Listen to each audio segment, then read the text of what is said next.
Muy buenos días. Sean todos bienvenidos a este simposio sobre alteraciones funcionales asociadas a la obesidad. Yo soy el doctor Claudio Fiorentini, responsable médico de obesidad de Novo Nordisk México, y quiero agradecerles que nos acompañen el día de hoy. A manera introductoria, quiero compartir con ustedes algunos datos relevantes antes de nuestra sesión del día de hoy. La prevalencia actual de sobrepeso y obesidad en México para adultos mayores de 20 años es del 75.2%. Es decir, 7 u 8 personas de cada 10 adultos en nuestro país sufren de alguna alteración o problema con el peso. Adicionalmente, se han descrito recientemente más de 190 comorbilidades relacionadas a la obesidad que impactan todos los órganos y todas las especialidades médicas, y la ortopedia no es la excepción. Esta mañana, y como parte de los objetivos de este módulo, definiremos algunos conceptos relacionados a las alteraciones mecánicas que implica la obesidad en nuestros pacientes.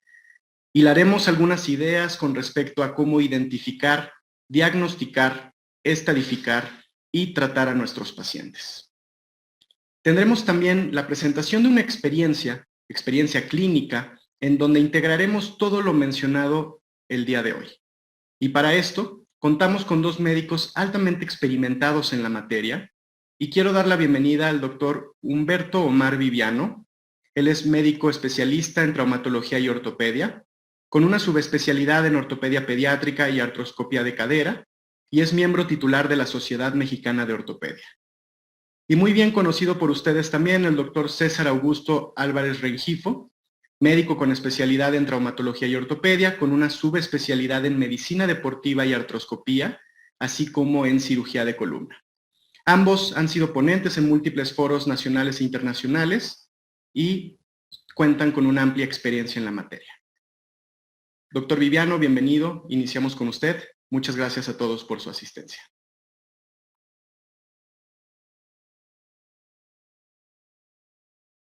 ¿Qué tal? Buenos días. Yo soy el doctor Humberto Omar Viviano Escalante y primero que nada es un placer para mí estar aquí con ustedes compartiendo algunos datos importantes sobre este problema de salud que nos atañe a todos en el mundo. Y bien, sin más por el momento, vamos a irnos directamente a los temas, a los puntos que vamos a tocar, de los cuales van a ser la obesidad como una enfermedad crónica, alteraciones biomecánicas relacionadas una escala funcional que vamos a dar una revisión rápida. Y vamos a ver también complicaciones relacionadas con la obesidad. Posteriormente a esto, la farmacoterapia en obesidad, que aquí es donde vamos a platicar un poquito más a fondo de la liraglutida. Y bien, ¿qué es la obesidad? Tenemos varias definiciones, dentro de las cuales establecen que es una enfermedad crónica, que es prevenible, multifactorial, en la cual existe un incremento en el tejido adiposo y que comparte un grado leve de inflamación crónica. Varias organizaciones mundiales lo han catalogado dentro de en esta definición. Y bueno, vamos a tener la grata información de que ya es considerado como un problema de salud, ya es considerado como una enfermedad, ya que altera el funcionamiento del cuerpo, tiene signos, tiene síntomas característicos y presenta daños importantes al organismo. Las definiciones clásicas de la obesidad, pues bueno, aquí en estas se incluye el índice de masa corporal como medida, como parámetro para poder determinar si existe un sobrepeso, si existe una obesidad, y con sus diferentes rangos o grados en los que la podemos ya clasificar y que es una información ya conocida por todos nosotros.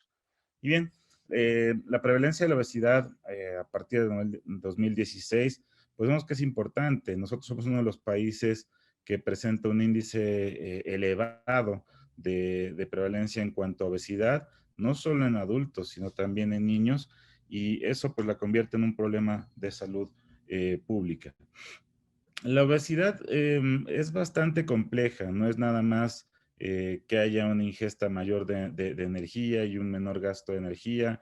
No, aquí están involucrados varios elementos que son importantes para poder entender a la obesidad.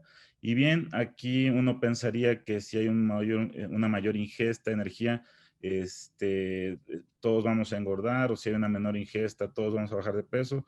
Pues no es así. Están involucrados varias estructuras como el tejido adiposo, en el cual se empiezan a secretar ciertas sustancias que van a hacer que el organismo presente un proceso inflamatorio, el páncreas, el intestino, la genética del paciente, y algunos medicamentos van a promover que haya un aumento en el peso, ¿no?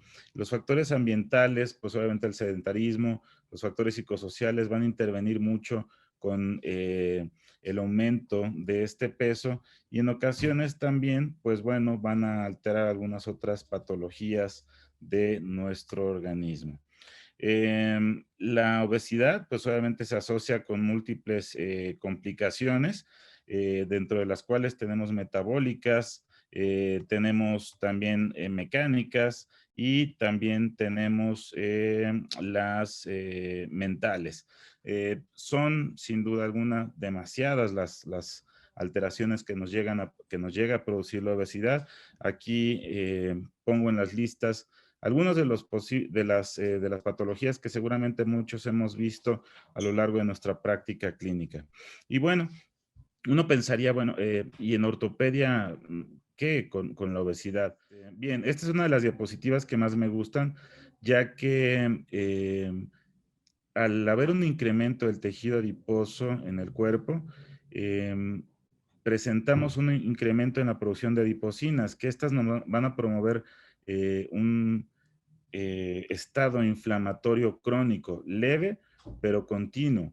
¿Y dónde tenemos grasa? Pues en la parte medular de todos los huesos largos, obviamente la grasa en la grasa de Hoffa, se empiezan a presentar incrementos en estas adiposinas, y esto nos aumenta la presencia de procesos degenerativos.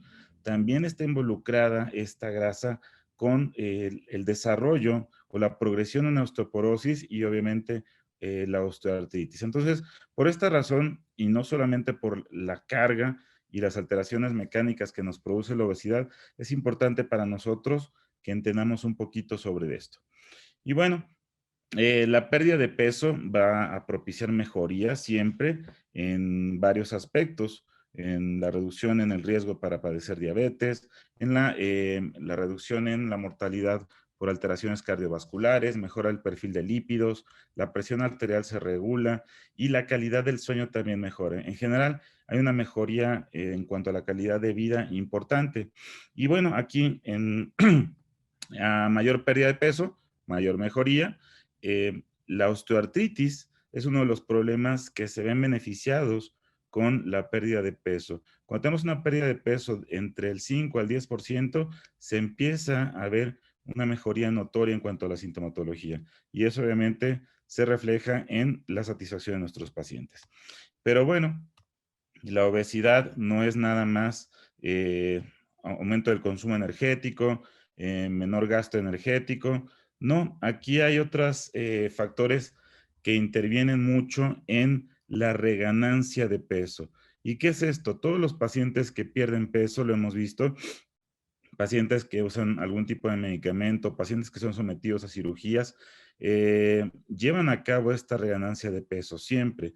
Y esto es algo que debemos platicar con nuestros pacientes siempre, ya que no es que estén fallando ellos en la realización de la dieta, del tratamiento, del ejercicio que se inicie, sino que todo el organismo siempre está programado para ganar ese peso que ha perdido. Y entonces aquí tenemos a nivel de intestino y tejido adiposo que la leptina se empieza a disminuir, que el GLP-1, la colestequinina, la proteína YY, el péptido YY, perdón, y la grelina empiezan a alterarse. Y de estos, la grelina es uno de los más importantes, ya que es una hormona que es completamente orexigénica, es decir, nos va a incrementar el hambre, el deseo de comer. y esta es, digamos, la culpable de que todos los pacientes que llegan a tener una pérdida de peso importante comiencen con esta reganancia.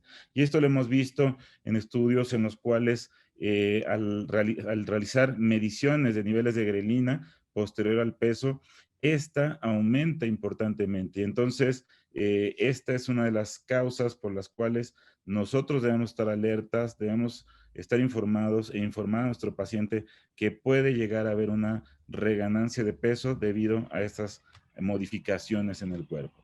Y bien, esto es muy importante, todo esto lo que acabamos de platicar acerca de la obesidad, pero también es importante conocer, que seguramente ya es sabido por todos los colegas aquí presentes, las alteraciones biomecánicas relacionadas con la obesidad. Y entonces tenemos que el coeficiente de mortalidad se eleva proporcionalmente con el peso a partir de los 25 años. Vemos que con un sobrepeso del 10%, la expectativa de vida reduce hasta un 15% y con un 20% hasta en un 20% aproximadamente. Entonces, vamos a ahorita analizar rápidamente las principales zonas que se ven afectadas con la obesidad, y dentro de estas tenemos la columna lumbosacra, en la cual la fuerza de compresión es mayor mientras más nos aproximamos al sacro, y vemos que la altura del disco a nivel de L5, S1 se llega a ver comprometida por este peso. Aquí debemos de saber que la zona sacra está cargando aproximadamente el 2/3 del tronco, del peso del tronco, es decir, cabeza, extremidades superiores. Y bueno, esto en un sujeto de 80 kilos, el peso calculado a este nivel llega a ser hasta de 37 kilogramos. Por eso, en una persona con obesidad de 100 kilogramos, la cual debiera tener un peso ideal de 70, vemos que hay unas alteraciones espinales, ya que el brazo de palanca en esta zona es muchísimo más corto, y por cada kilogramo de peso, pues representa hasta 4 kilogramos de peso extra en esa zona. Aquí entonces vamos a empezar a ver alteraciones en la fuerza abdominal, existirá un desbalance muscular que se va a acompañar generalmente de contracturas. Esto desencadenará una lumbalgia que no va a permitir que realicemos las actividades cotidianas de manera normal, y vamos a empezar a presentar un aumento de peso. Todo esto pues nos puede generar alguna de estas alteraciones como una listesis, hernia, radiculopatía y finalizar en una osteoartrosis. A nivel de cadera, los tejidos articulares sabemos bien que tienen una resistencia límite al peso. La cabeza femoral soporta en cada paso de 6 a 7 veces el peso corporal, menos la articulación, la extremidad en apoyo. Entonces aquí vemos que un paciente con un peso ideal de 70 kilogramos, el fémur puede llegar a soportar hasta 420 kilogramos. En un paciente con obesidad de 100 kilogramos, el fémur soporta 600 kilogramos, representando solamente 30 kilogramos el sobrepeso. Entonces aquí vemos que por cada kilo disminuido podemos restarle a la cadera una carga de hasta 6 kilogramos. Y en la cadera pues obviamente hay alteraciones lumbopélvicas, incremento exponencial de la carga, la cara lateral es la que se va a ver más afectada, y esto generar una coxalgia, lo cual va a continuar con una limitación de movilidad, aumento de peso y la historia que ya conocemos. A nivel de la rodilla, la resultante de las fuerzas de peso y la contracción del deltoides pélvico, pues representan directamente el peso que soporta la rodilla, que es transmitido directamente al fémur y a la tibia. Aquí con un paciente con un peso ideal de 70 kilogramos, en el cual tengamos una acción íntegra del deltoides pélvico, vamos a tener una carga de hasta 140 kilogramos, ¿de acuerdo? Entonces, aquí entendemos que en un paciente obeso, de 100 kilogramos, con obesidad que llegue a pesar 100 kilogramos, el peso que va a soportar la rodilla puede llegar a ser hasta de 200 kilogramos. Aquí entonces, por cada kilogramo disminuido, podemos quitarle hasta 2 kilogramos de peso a cada una de estas rodillas. Aquí en la rodilla, pues obviamente la carga aumentada no va a ser tan importante y va a ser dependiente de la alineación. Si esta se acompaña de una debilidad generada por, pues obviamente ese sedentarismo que es generado por el dolor, etcétera, pues vamos a tener una debilidad importante, lo que nos va a generar una inestabilidad a nivel de rodilla y una artrosis importante. A nivel de tobillo, la carga no es tan, pese a que debiéramos entender que pudiera ser mayor, aquí la carga es directa y entonces la carga que recibe el astrágalo va a ser la misma. Es decir, si el paciente pesa 70 kilogramos va a recibir a ese nivel. Y aquí lo que más va a importar va a ser la alineación, en donde pues obviamente va a depender también de la cadera, de la rodilla, y de ahí, por ende, hacia abajo, hacia el pie, tobillo y pie. Y entonces, aquí podemos también ver que la hipotrofia a nivel muscular, las alteraciones cápsulo-ligamentarias, alteraciones metabólicas, mecánicas, vasculares y también del déficit de ejercicio van a desencadenar en todo esto. Entonces aquí vemos que la alteración del eje mecánico nos va a producir una mala distribución de cargas a nivel de pie y tobillo, con lo cual se va a desencadenar un dolor crónico, exacerbación de patologías de base y artrosis. Muy bien, estas fueron algunas de las alteraciones biomecánicas más importantes y también más estudiadas que podemos relacionar con la obesidad. Pero bueno, todo esto, ¿cómo lo podemos evaluar? ¿Cómo podemos tener una forma de hacer objetivos nuestras evaluaciones, nuestros resultados con nuestros pacientes? De aquí nos ayudamos últimamente con este sistema de estadificación de Edmonton, que es una forma de clasificar esta obesidad, pero desde diferentes perspectivas. Si bien sabemos que el índice corporal ha sido lo que se ha utilizado durante los últimos años, vemos que aquí no nos dice alguna información importante, como si hay factores de riesgo, comorbilidades, el estado de salud, si existe o no un deterioro en la calidad de vida. Entonces, para esos fines utilizamos este sistema de estadificación en el cual pues vemos al paciente de una forma tridimensional. Vemos las enfermedades que presenta, tenemos una referencia estandarizada y lo podemos utilizar a partir de un índice de masa corporal de 25. Este sistema de estadificación comprende otras dos áreas de las cuales yo no voy a mencionar en este momento, porque pues son áreas que debemos de hacer junto con la ayuda en ocasiones de otras herramientas que vamos a comentar más adelante. Y bien, este sistema de estadificación se divide en varios estadios. Estamos en el estadio 0, en el cual no hay limitaciones funcionales. Tenemos el estadio 1, en el que hay limitación leve, síntomas físicos leve y dolor ocasionales. Podemos aquí meter alguna disnea de medianos esfuerzos y fatiga ocasional. En el estadio 2 tenemos alteraciones moderadas, limitación funcional moderada en actividades de la vida cotidiana y empieza a verse afectada la calidad de vida. El estadio 3, una significativa limitación de la función, incapacidad para trabajar, para completar actividades habituales y la movilidad empieza a reducirse aún más.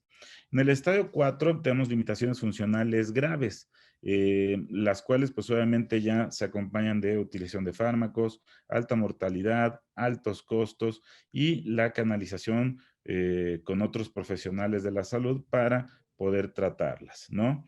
Y bien, de todo esto, las complicaciones que podemos llegar a presentar nosotros en nuestra práctica del día a día relacionadas a la obesidad, las dividimos aquí en tres. Tenemos prequirúrgicas, tenemos transquirúrgicas y postquirúrgicas. Dentro de las prequirúrgicas, es muy difícil mejorar el estado nutricional. Es uno de los principales problemas que llegamos a ver en el día a día. Ya que debemos de buscar, de encontrar estrategias seguras para perder peso, ¿no? Dentro de todo esto también la cirugía bariátrica se queda ahí como una opción importante en ocasiones. A veces habrá que dejarla para más adelante. En fin, eso es algo que vamos a comentar ahorita en un momento. De las prequirúrgicas continuamos, pues bueno, generalmente estos pacientes con obesidad pueden presentar alteraciones metabólicas, diabetes mellitus, que puede ser insulino o no insulino dependiente, y obviamente dependiendo de esto, pues va a ser mayor el problema que podamos llegar a tener con nuestros tratamientos.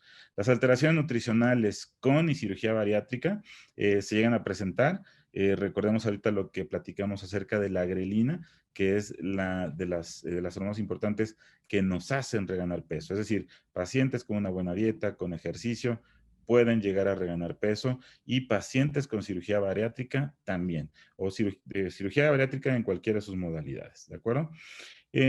Continuando con las prequirúrgicas, la reducción en las complicaciones con cirugía bariátrica, porque llegamos a ver pacientes que tienen alteraciones importantes a nivel de proteínas, de albúmina, etcétera, que bueno, van a hacer que nuestros tratamientos quirúrgicos se vean comprometidos en algún punto. Y bueno, esto es lo que estaba comentando, estudios que reportan aumento de las complicaciones por esa malnutrición, no solamente en pacientes posoperados de cirugía bariátrica, sino pacientes con obesidad, no necesariamente por tener esta obesidad, son pacientes bien nutridos. Estos pacientes presentan muchas alteraciones nutricionales que sin duda alguna nos complican todo nuestro trabajo. De las transquirúrgicas, aquí quiero hacer, la aclaración. Estas son de lo que vemos en estudios. En ocasiones estamos acostumbrados unos, otros no tanto, a tratar con pacientes con obesidad, y puede que estas complicaciones no necesariamente todos las padezcan. Y aquí me refiero a la exposición de tejidos en cuanto a una cirugía, en las que hemos visto que principalmente, por ejemplo, en rodilla, hay muchas dificultades, aumentan los tiempos quirúrgicos y se llegan a tener muchos problemas, ¿no? La longitud de la extremidad se ha comentado en algunos estudios que es más importante que el sobrepeso que pueda llegar a tener este paciente, y los problemas relacionados con la isquemia que utilicemos, si es que lo utilizamos, claro. Dentro de las transquirúrgicas continuamos, ya que aquí, bueno, y colaboradores vieron en un estudio que realizaron que se ve un incremento en el tiempo quirúrgico, la dificultad para manipular la patela, repito, esto siempre y cuando, más bien, esto con algunos colegas pueden llegar a utilizar algunas estrategias diferentes en sus abordajes para llegar a tener una mejor visualización, ya dependerá de cada uno. Dificultades para manipular la patela, y bueno, resumiendo que existe un incremento en el tiempo quirúrgico y hasta un 2% de más probabilidades de complicaciones. La alineación es uno de los, en cuanto a los componentes a nivel de rodilla, por ejemplo, es uno de los principales problemas que se pueden llegar a tener, ya que las referencias óseas, pues, empiezan a cambiar dependiendo de la exposición de estos tejidos y la visualización inadecuada. Pueden llegar a tener problemas a nivel de la flexión, y bueno, de esto podemos utilizar la navegación como una de las herramientas para mejorar esta cirugía. En cuanto a la fijación, el aumento del estrés por la carga que van a presentar estos pacientes, sin duda alguna nos va a alterar todo esto, nos va a alterar la vida media que tengan estos componentes, y pues pueden existir una mayor probabilidad de aflojamientos asépticos de los componentes a nivel tibial, femoral, en estas rodillas. Todo esto va a generar que esa cirugía pues obviamente se complique, y vamos a tener que empezar a hacer gastar más a nuestros pacientes. Son implantes que van a ser más caros, obviamente, y que van a, en ocasiones, hacer que nuestros pacientes alteren no solamente su salud, ¿sí? Sino todo su entorno familiar, económico, etcétera. Es algo que tenemos que pensar siempre con ese tipo de pacientes. Los problemas que más adelante se pueden llegar a presentar, bueno, previo a toda cirugía, también son las consideraciones anestésicas, dentro de las cuales vamos a tener una vía aérea difícil, restricciones pulmonares, perfusión afectada, podemos utilizar bloqueos regionales, por ejemplo, espinales, y todo esto va a depender de la experiencia, va a depender de las habilidades de también nuestro equipo de anestesia. Estas son algunas de las complicaciones que se pueden llegar a presentar, son de las más estudiadas, de las que hemos visto a lo largo de la práctica clínica día con día. Y bueno, también tenemos los aflojamientos, alteraciones de la herida, los defectos de cobertura que podemos llegar a presentar, las alteraciones cardiovasculares y las respiratorias dentro de las posquirúrgicas.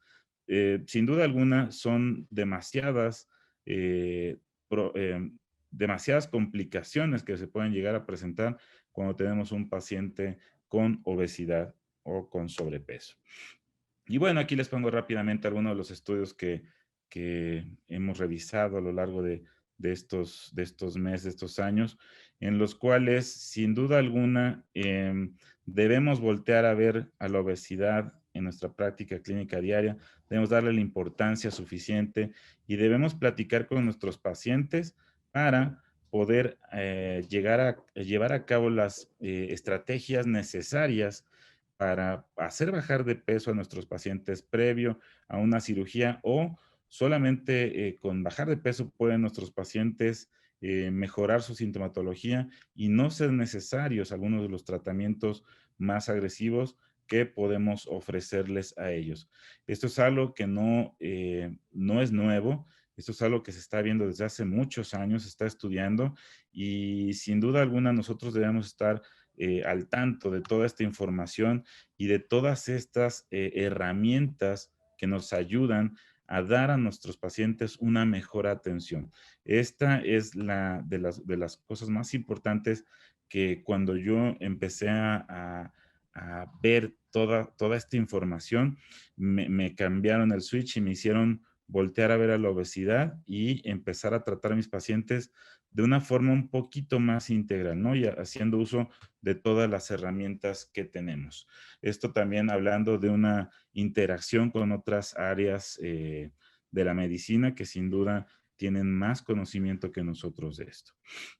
Ahora, vamos a ver un poquito de la farmacoterapia en obesidad, hablando ya de la liraglutida. Y bueno, ¿qué es el GLP-1? Aquí es una de de los péptidos importantes de los que platiqué hace un rato en el asunto de la obesidad.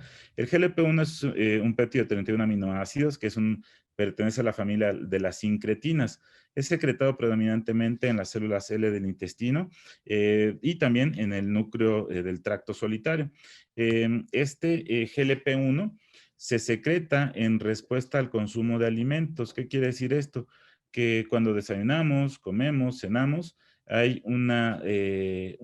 existen niveles de GLP-1 aumentados que son los que van a generar saciedad en nuestro organismo. Es decir, uno come e inmediatamente se secreta el GLP-1. ¿Para qué? Para llegar a esa saciedad. Desafortunadamente, este GLP-1, el endógeno, el que nosotros producimos, tiene una duración de su acción muy limitada. Llega a ser hasta 2 minutos, a veces menos, y eso es pues muy importante para lo que ahorita vamos a platicar. Dentro de los efectos metabólicos y gástricos del GLP-1 tenemos que aumenta la saciedad, la plenitud, disminuye el hambre, ¿de acuerdo? Y eso hace que la ingesta de energía, de comida, sea menor. Tenemos una regulación en cuanto a secreción de insulina, del glucagón disminuye y los efectos gástricos son principalmente la disminución del ácido gástrico y el retardo en el vaciamiento gástrico también. Entonces, la liraglutida, ¿qué es? La liraglutida es un análogo del GLP-1 humano. Este GLP, análogo tiene varias alteraciones en su molécula.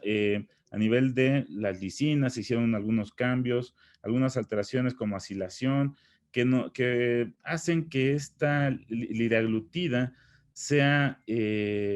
tenga una mejor acción, tenga una acción muchísimo mayor que puede llegar hasta de 13 horas. Entonces, la acción de este GLP, digamos, sintético, es que tiene una mayor acción en el cuerpo y eso obviamente beneficia mucho a nuestros pacientes, ya que pues obviamente aumenta la saciedad, ¿de acuerdo? Disminuye el hambre y esto a nivel también del núcleo arcuato.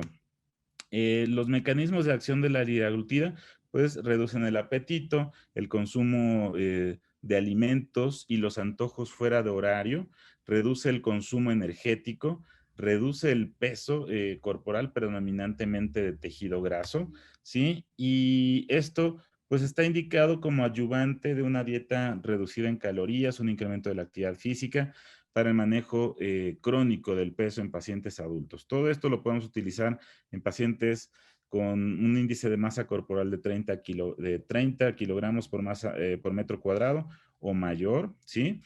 Y en pacientes que nada más presentan obesidad, pero también lo podemos empezar a utilizar a partir de 27 kilogramos entre metro cuadrado o mayor en presencia de alguna comorbilidad. Esto, llámese prediabetes, diabetes mellitus tipo 2, hipertensión, dislipidemia o apnea obstructiva del sueño. Y bien, esto es algo que podemos hacer nosotros en nuestra práctica diaria. Tenemos que entender que debemos tener las estrategias adecuadas para que nuestro paciente sepa o entienda que la obesidad, el proceso de obesidad o de sobrepeso que tiene, por el que está pasando, es un problema que nos va a generar más problemas.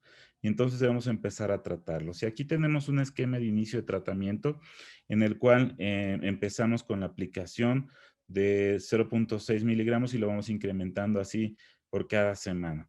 En la práctica que he tenido, he visto que algunas de las alteraciones, o más bien de los efectos secundarios que llegan a presentar, de los cuales son principalmente náusea, llega a haber cefalea, los pacientes no toleran, no necesariamente siempre van a tolerar el medicamento de inicio. Entonces, podemos hacer adaptaciones de este y a lo mejor establecer cambios cada semana, cada 2 semanas, dependiendo cómo se va viendo esta tolerancia al medicamento.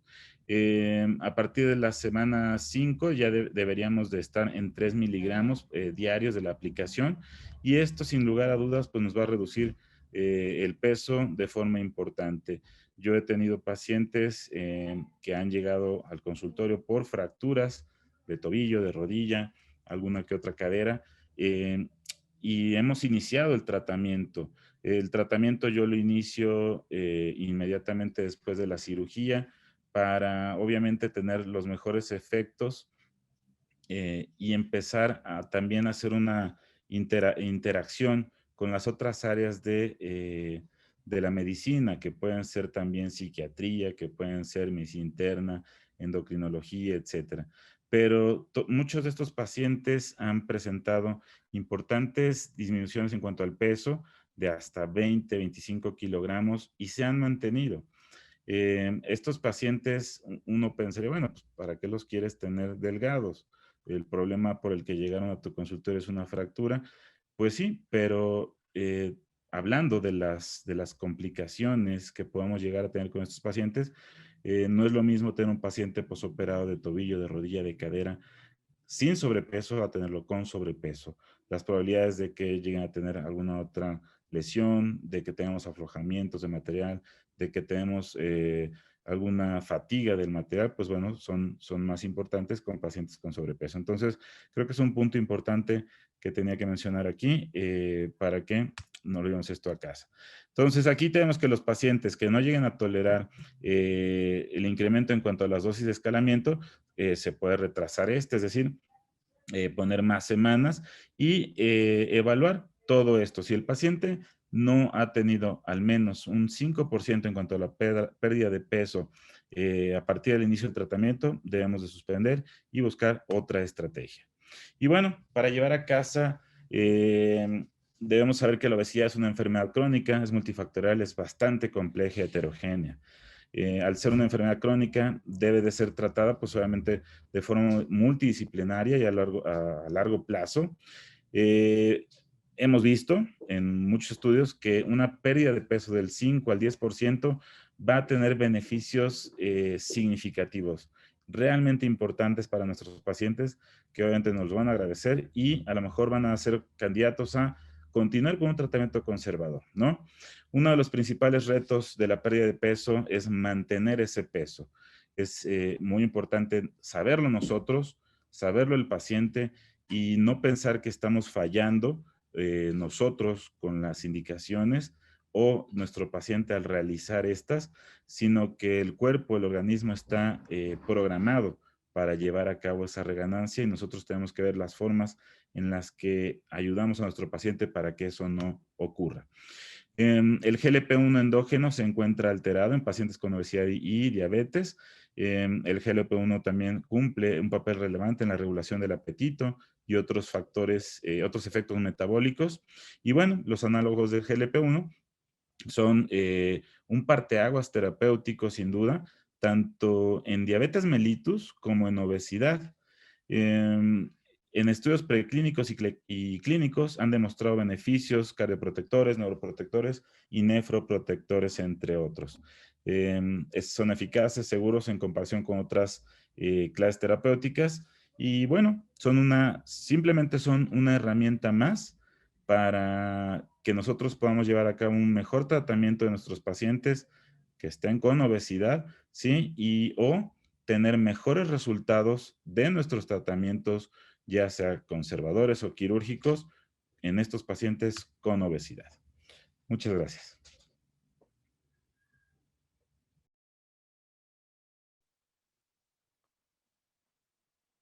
Buenos días.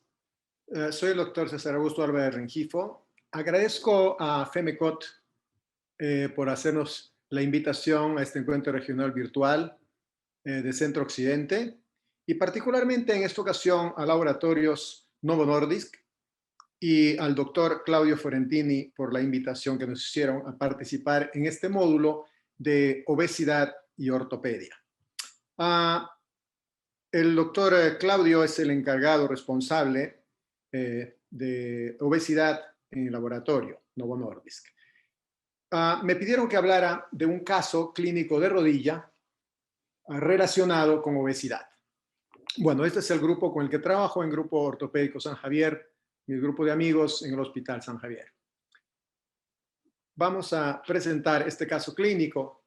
Se trata de un paciente de 38 años de edad que llega a urgencias del hospital.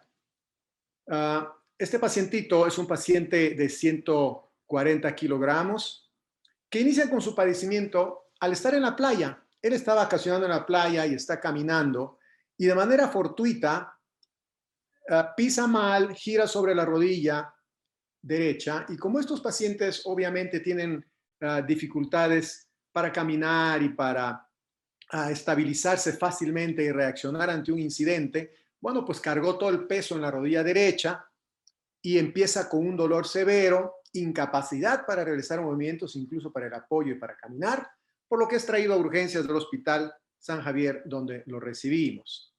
A su ingreso encontramos un paciente obviamente obeso, con dolor en rodilla derecha, edema importante, incapacidad para el apoyo para caminar obviamente, y los movimientos muy limitados. Realizamos bostezo medial y lateral, los cuales se encuentran negativos. Cajón anterior y Lachman son positivos y están presentes. Cajón posterior, afortunadamente negativo. Imposibilidad para realizar maniobras para la rodilla, para lesiones meniscales por dolor en la rodilla. Bueno, en urgencias lo que hacemos es inmovilizar al paciente con una rodillera rígida, canalizarlo para tener una vena permeable y empezamos pues con analgésicos antiinflamatorios. Hacemos los exámenes preoperatorios mínimos necesarios y obviamente en este paciente estudios radiográficos de electrocardiograma y radiografía de tórax para valorarlo porque desde el punto de vista de su comorbilidad previa o implícita, bueno, es un paciente que hay que tener otros panoramas. En otros pacientes, en un paciente delgado, pues normalmente obviamos una radiografía de tórax o un electrocardiograma porque asumimos que son pacientes sanos a los 38 años y con una lesión traumática de este tipo, bueno, pues no hay tanta necesidad. Bueno, desde ahí empezamos y podemos ver que la obesidad nos empieza a afectar. Primero porque es un paciente que solo al estar caminando, pues se lesiona de una manera que si hubiera sido un paciente delgado, seguramente reacciona de manera apropiada, pega un brinco y no se lesiona de esta manera la rodilla, ¿no? Bueno, este paciente terminó secundariamente a su obesidad en urgencias, sube una ambulancia y llega a urgencias, y en urgencias pues todo es complicado, desde canalizarlo, desde movilizarlo de una camilla a otra, sus mismos movimientos, él en lo particular le cuesta mucho trabajo moverse, sentarse, en fin. Para su estudio continuado pues hacemos radiografías y obviamente resonancia magnética, y al ver que el paciente va a ser un paciente quirúrgico, pues preventivamente, porque como vimos que una de las comorbilidades es que los pacientes se infectan más fácilmente, como nos acaba de mencionar el doctor Viviano, empezamos con antibiótico doble esquema, porque asumimos que íbamos a entrar a cirugía. ¿Qué estudio solicitamos? Bueno, hicimos una radiografía SAPI lateral de rodilla, donde realmente, pues si vemos, no encontramos un dato fortuito de lesión, y bueno, decimos entonces, ¿qué le pasó? Vemos algo aquí a nivel de espinas tibiales, pero nada seguro, porque al hacer la resonancia por encontrar cajón positivo, bueno, pues encontramos que tiene una fractura de las espinas tibiales, como podemos ver en la resonancia, y una ruptura parcial del ligamento cruzado anterior, porque encontramos cajón, aquí podemos ver la ruptura parcial y obviamente un edema importante. Así vemos una ruptura parcial del ligamento cruzado. Y bueno, nuestro diagnóstico definitivo, pues en este paciente es una fractura abulsión de espinas tibiales medial y lateral, con una ruptura parcial del ligamento cruzado anterior y una ruptura de menisco medial en cuerno posterior y cuerpo. Entramos a cirugía, en donde encontramos, bueno, hacemos un abordaje quirúrgico artroscópico, encontramos hemartrosis, sinovitis postraumática. Obviamente el grado de dificultad en estos pacientes para hacer un abordaje artroscópico pues es muy complicado, empezando porque nuestro portal lateral cuando lo hacemos pues se recomienda tocar la punta de la rótula, donde está el tendón rotuliano, y bueno, se recomienda 1 centímetro lateral y 1 centímetro inferior al polo de la rótula, y bueno, pues en este paciente, como pues podemos notar, pues es imposible, no hay datos anatómicos de referencia. Entonces, la artroscopía también se hace bastante complicada, realmente se necesita tener un poco de pericia para poder entrar a la articulación sin producir daños, ya sea a nivel meniscal o a nivel cartilaginoso en cóndilos, en cóndilo lateral, o al momento de introducir el trocar del artroscopio. Bueno, aparte, ya revisando encontramos una lesión parcial del ligamento cruzado anterior, y la ruptura era pues del as postero, de la banda posterolateral, quedando nada más la banda anteromedial. La ruptura del menisco medial se confirma, y bueno, encontramos realmente una fractura abulsión de platillos de las espinas tibiales medial y lateral, ¿no? ¿Qué se realizó? Bueno, pues realizamos aseo abundante, con agua abundante, la sinovectomía, la regulación meniscal y la reducción de fragmentos tibial y lateral. Mediante túneles hicimos lo que preferimos en esta cirugía es, dijimos, bueno, este señor no es deportista, él solo lo que hace es caminar mínimamente, no es muy activo. Bueno, pues vamos a retratar, y al ver el ligamento cruzado parcialmente roto, dijimos, bueno, vamos a hacer una fijación de los tubérculos de las espinas tibiales medial y lateral mediante túneles tibiales con una broca de 4-0, enganchar con ortocord los fragmentos, porque definitivamente pues no podíamos hacer una fijación del ligamento cruzado o hacer una restitución del ligamento cruzado bajo estas circunstancias. Entonces, lo que hicimos fue esta tunelización en tibia y atravesamos el ligamento cruzado anterior y jalamos los fragmentos, las espinas tibiales desprendidas, y lo fijamos en tibia, pues con una con un endobottom y con ortocord, consiguiendo una buena sujeción. Aquí podemos ver cómo con un material especializado, que es el KIA, atravesamos lo que queda del ligamento cruzado anterior, que vemos que es una ruptura parcial, ahí lo vemos, y entonces lo que hicimos fue atravesar, pasamos 2 pares de hilos de ortocord y fijamos los fragmentos, como vemos aquí, ¿no? Aquí tenemos, pasamos haciendo el túnel guía y pasamos el ortocord a través del ligamento cruzado, fijando las espinas tibiales. Aquí tenemos, antes de la cirugía, cómo está la fractura de las espinas tibiales, la apertura, y cómo cierra cuando hicimos la tracción ya de las espinas tibiales fracturadas. Esta es una radiografía en el transquirúrgico, donde vemos la reducción de las espinas tibiales al 100% y vemos la fijación con el endobottom en la parte anteromedial o anterior de la tibia. Así pues, el paciente viene a los 10 días a la consulta externa, hacemos un retiro de puntos, colocamos una rodillera graduada y pedimos que no apoye por 4 a 6 semanas. Obviamente, analgésicos por razón necesaria y ejercicios isométricos para evitar la pérdida de masa muscular. El paciente evoluciona no muy favorablemente, puesto que él viene a la consulta, como vemos aquí, ya a las 7 meses el paciente puede caminar, pero él menciona que tiene una inseguridad en la rodilla. Entonces, le pido como tal que pues haga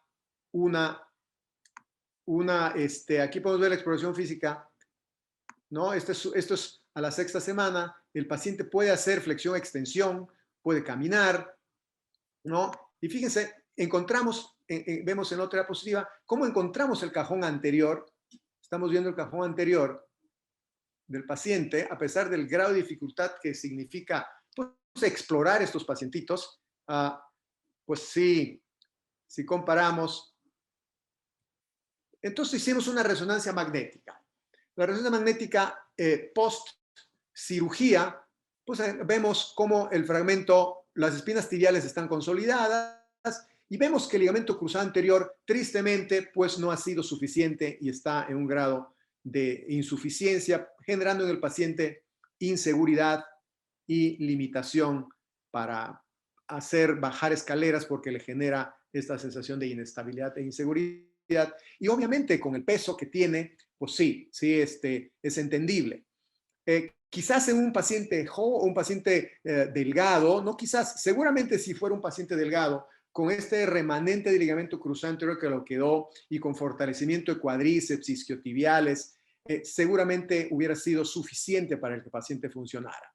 Secundariamente a esto, al ver esta inseguridad en el paciente, pues decidimos entrar a un segundo tiempo quirúrgico para reconstruir el ligamento cruzado anterior o en su defecto fortalecer el ligamento. Pues eso es lo que hicimos. Aquí vemos que tomamos el ligamento cruzado anterior y como estos pacientes son pues poco deportistas, como es de entender, bueno, obtuvimos el semitendinoso y recto interno de él mismo, un autoinjerto, y el momento de la preparación lo llevamos con la sorpresa de que tenemos nada más entre 7.5 y 8 milímetros de espesor, haciendo un cuádruple del ligamento cruzado anterior.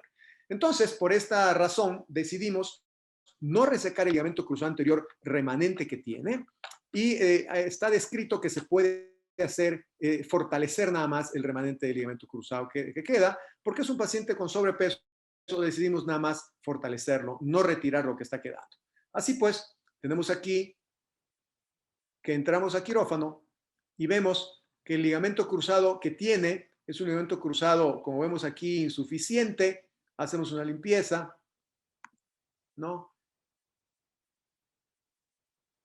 Y estamos viendo que el ligamento pues está elongado y queda un remanente nada más, aquí a este nivel, del as posterolateral, el anteromedial, pues no se nos pudo,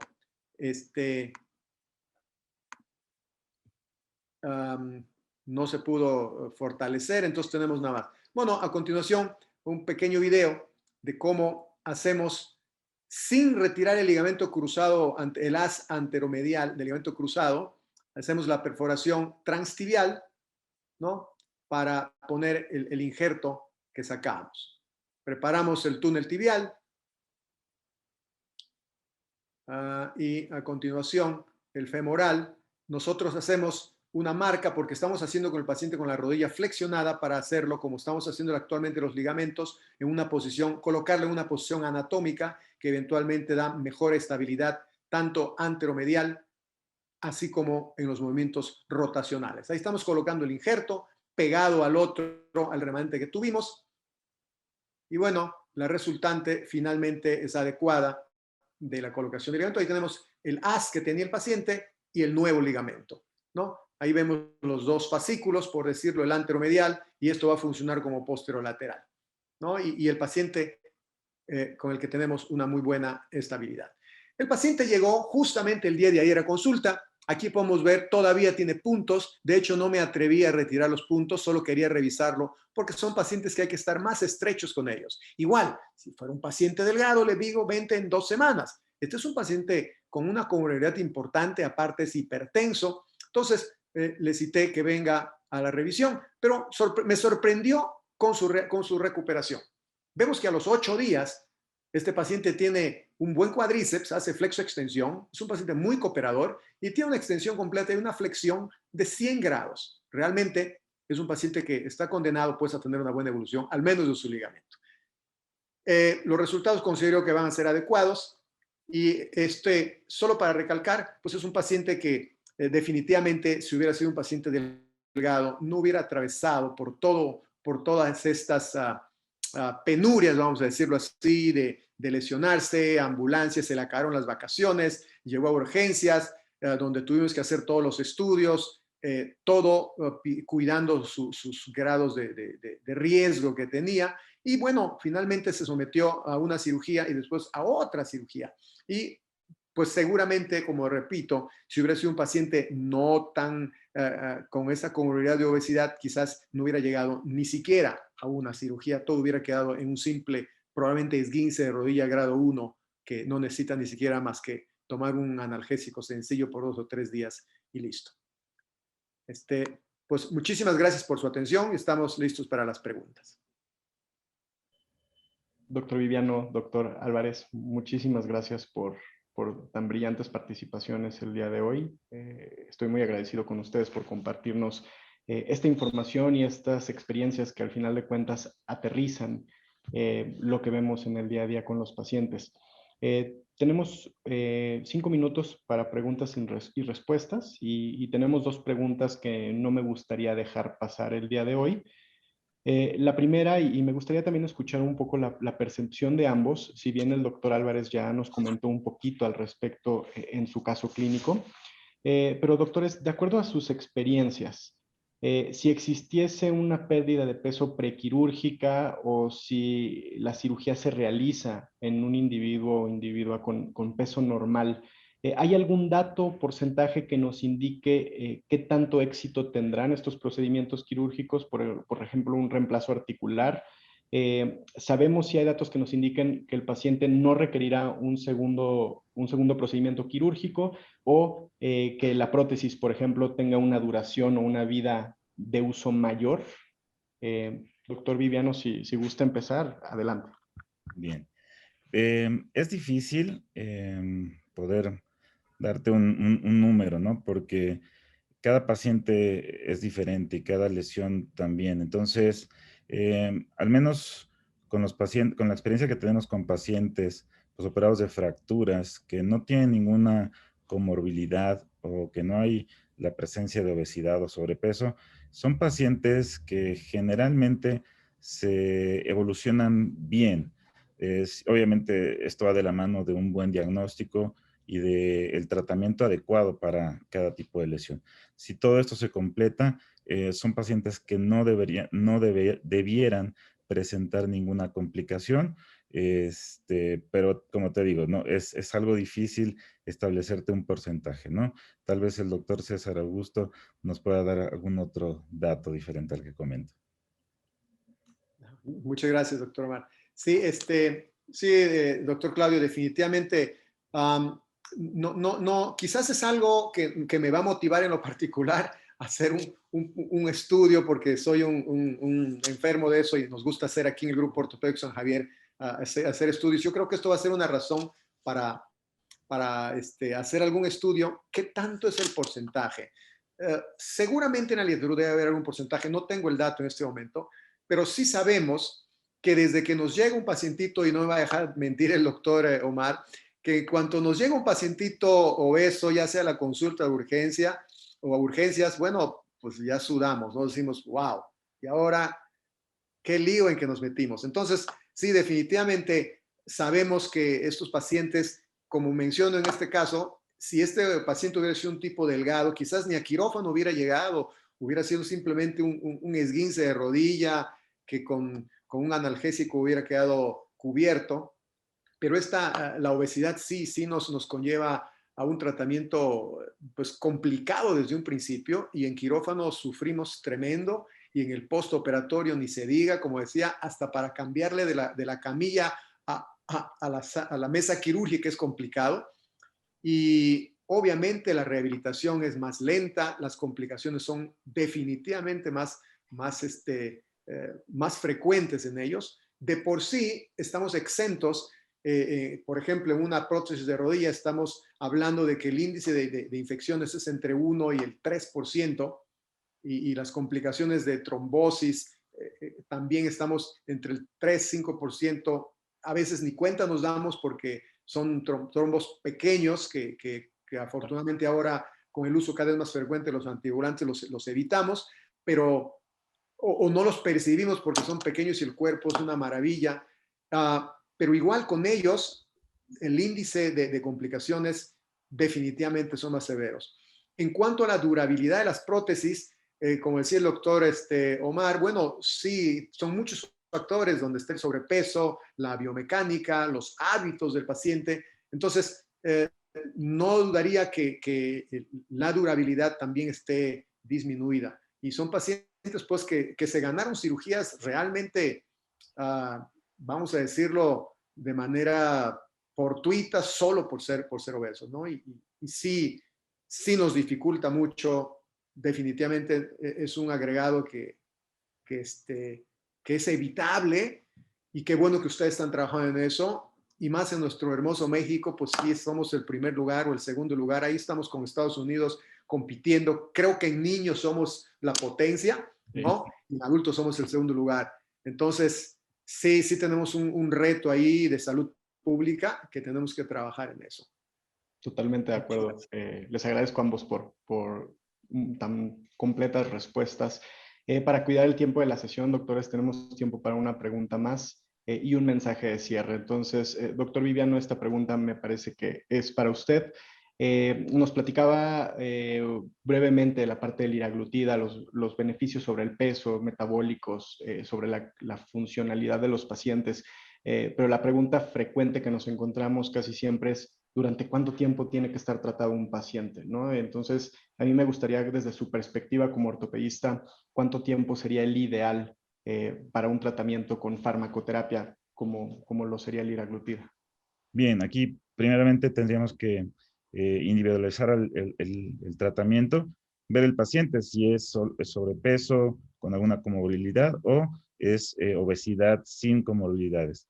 Hemos visto dentro de todos los estudios que se han realizado con seguimientos a 3 años, que digo, son bastantes los que se han hecho con la liraglutida, que lo ideal aquí es llevarlo más allá del año. Porque hemos visto que hasta un 30 a 40% de los pacientes con tratamientos farmacológicos o no, incluso con tratamientos quirúrgicos, llámese cirugía bariátrica, llegan a presentar una reganancia de peso posterior al año de la realización de esto. Entonces, tenemos que llevarlo más allá del año, año y medio. Aquí, como lo mencioné cuando estábamos platicando acerca del esquema, también es importante ver cada paciente, ¿no? La idiosincrasia de cada paciente.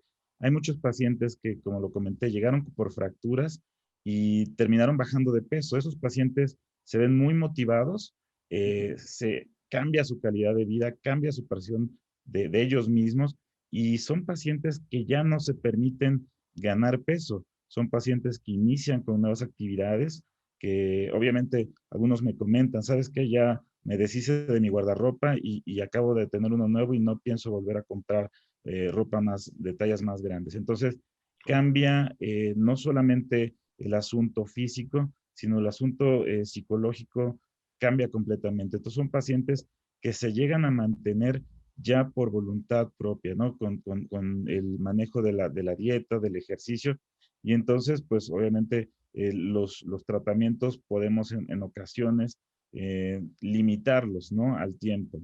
Me gustaría también, digo, comentar, espero haya satisfacido la pregunta, pero ahorita me gustaría comentar algo más también importante.